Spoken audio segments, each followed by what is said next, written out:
Amichevole prima del rompete le righe per 48 ore stamani in casa Acragas. La formazione biancazzurra ha affrontato il Raffadali, capolista del campionato di promozione.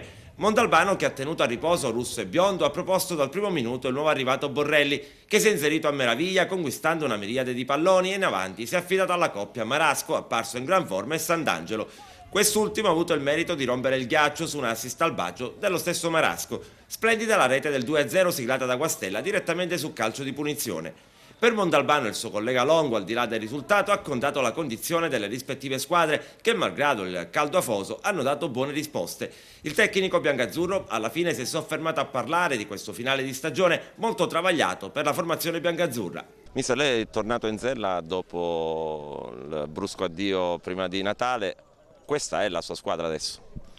No, non è la mia squadra perché è la mia squadra perché ormai non si può fare nessun ritocco, nessun cambiamento, però la squadra io l'avevo lasciato in un altro modo, però stiamo lavorando lo stesso per far sì di concludere il campionato nella posizione migliore possibile, però non è la mia squadra perché tutti gli under, faccio un esempio, non ci sono più, Abate non c'è più, Spagnolo non c'è più, Spina non c'è più per colpa sua.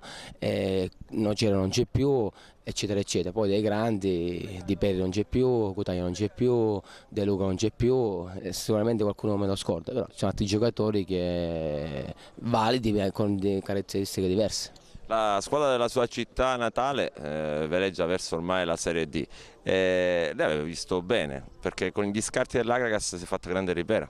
Ma no, ma io non voglio parlare, io sono contento del Ribera che ha vinto il campionato perché, come ha detto lei, è il mio paese, città natale, eccetera, eccetera. Ho fatto 3 anni lì, ho lavorato 3 anni, e alcuni giocatori li ho avuti io personalmente. L'anno scorso abbiamo fatto, tra virgolette, un piccolo miracolo, arrivando terzi, una squadra allestita dopo Ferragosto. E quindi Galluzzo l'anno scorso ha fatto 12-13 gol, Martorana ne ha fatte 6-7, quindi io su questo punto di vista diciamo che è anche colpa di loro, onestamente io non voglio dare la colpa alla società perché in quel contesto sono stati loro a volersi andare, è inutile dire che è stata la società magari ha fatto altre decisioni, però su questa di Galluzzo e Martorana ci tengo a precisare che sono stati loro a non rimanere.